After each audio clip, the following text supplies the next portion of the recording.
Hello friends, this is me Vicky Agha. Pakistan की मुआशी सूरत हाल जिस नहज पे जा पहुंची और जिस वक्त एक आम इंसान की मुआशी ज़िंदगी को शदीद मुश्किलात का सामना है, इससे पहले पाकिस्तान की तारीख में पहले कभी नहीं था। और उस सबसे बड़ा मसला पाकिस्तान में इस टाइम पे जो कीमतों का मुसलसल बढ़ना है, यानी कि hyper inflation, the continuous rise in the prices is the regular feature of our economy, and we need to understand that where is the problem. क्योंकि पेंडेमिक के बाद जब पूरी दुनिया की इकोनॉमीज ने रिकवरी की और उस रिकवरी के बाद पूरी दुनिया का जो एक ग्लोबल इकोनॉमिक सिस्टम एक पैनिक में चला गया, जिसके से ग्लोबल इन्फ्लेशन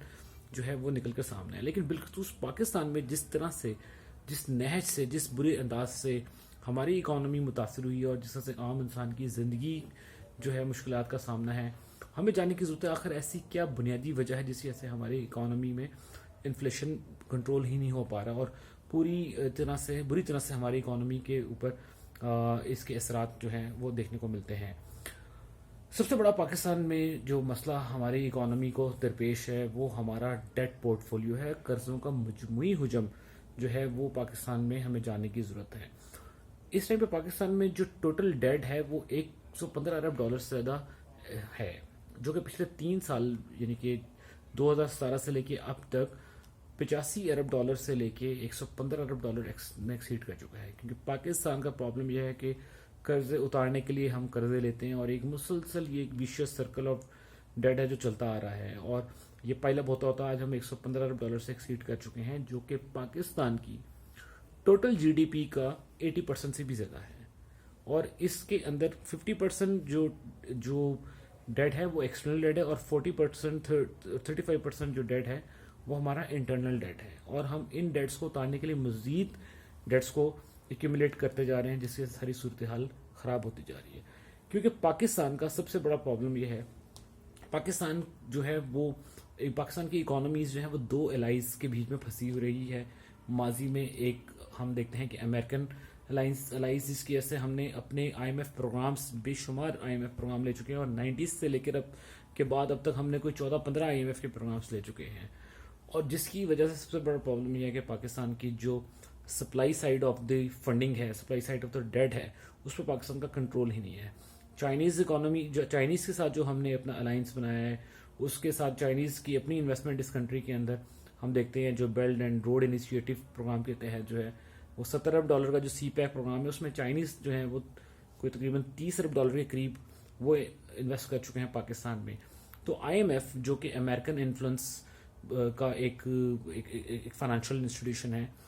वो पाकिस्तान को माजी में जो कर्जे देता रहा वो एक रिलैक्स टर्म्स पे देता था। पाकिस्तान कर्जे लेता था और उन कंडीशंस को एक्सेप्शनली रिलैक्स करवा लेता था, जिसकी वजह से पाकिस्तान को प्रॉब्लम नहीं आती थी।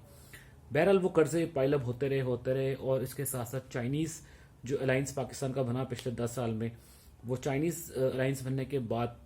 आईएमएफ ने, अमेरिकन ने ये रीड किया कि पाकिस्तान जो है वो जो इस टाइम पे जो फाइनेंशियल सिचुएशन है पाकिस्तान की, उसको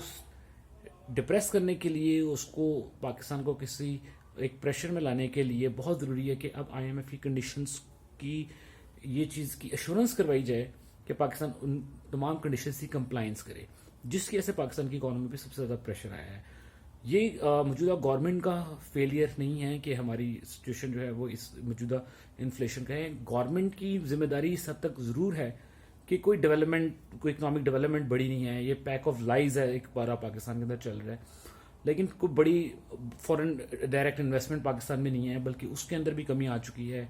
सिमिलरली पाकिस्तान में कोई ऐसी बड़ी इकोनॉमिक एक्टिविटी देखने को नहीं मिलती जो कि गवर्नमेंट को इस कंट्री में लानी चाहिए थी, लेकिन वो नहीं लाई। लेकिन जो सूरत हाल पाकिस्तान की इकोनॉमी की जो केपीआईज हैं, जो पाकिस्तान की इकोनॉमी के इंडिकेटर्स हैं, उस बिलशमूल डॉलर का निकलना और बाकी पावर सेक्टर का सिमिलरली इसी तरह, और जो हमारे बाकी मामलात हैं, हमारे बैलेंस ऑफ पेमेंट है, हमारे इंपोर्ट बिल्स हैं, हमारा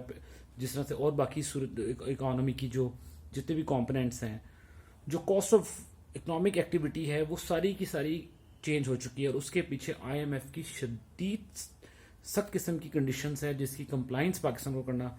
पड़ रही है, जिसकी वजह से इकोनॉमी के ऊपर प्रेशर है। तो ये बहुत बड़ी बुनियादी वजह जिसने पाकिस्तान की इकोनॉमी को इस टाइम पे स्ट्रेस में लिया हुआ है और पाकिस्तान को इस मुश्किल का सामना है, जो कि बुनियादी वजह बन रही है हमारे इन्फ्लेशन की। لہٰذا اس ٹائم پاکستان کا جو صورتحال ہے، پاکستان دو جو الائنس ہیں، جو اکنامک الائنس ہیں، اس میں پاکستان کی پوزیشن کیونکہ واضح نہیں ہے، اور جو supply side of the dead ہے اس میں پاکستان کا کنٹرول نہیں ہے، جو کہ پائل اپ ہوتے ہوتے اب پاکستان کو کنڈیشنز میٹ کرنے کی وجہ سے پاکستان نے اپنی ہی اکانومی خود خراب کر لی ہے۔ لہٰذا ہمیں اس چیز کو جاننے کی ضرورت ہے اور اس چیز پر سوچنے کی ضرورت ہے کہ اس کا کیا ایسا ممکنہ حل ہو سکتا ہے کہ ہماری زندگیوں میں آنے والے لانگ رن میں آسانیاں ہیں۔ بہت شکریہ۔